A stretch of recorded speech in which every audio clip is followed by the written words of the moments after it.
Mga kamami, ang mami ninyo ay nandito na naman sa labas. Siyempre, alam niyo na, pag makati ang paa, kailangan lumabas.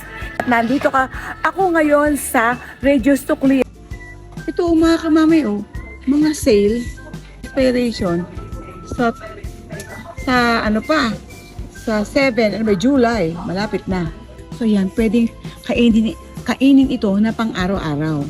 Dahil yan ay, ito mo, ang sisig na, mga mura na, mayonnaise, mga ganyan, Kasi malapit na nga mag-expire.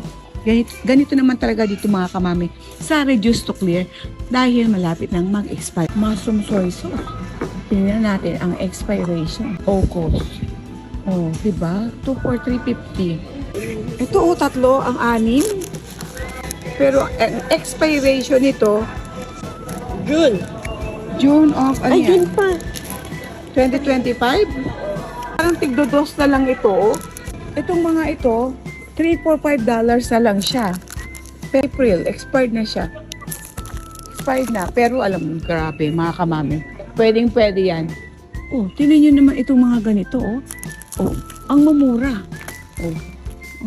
Tapos, ayan, 3, 4, 350.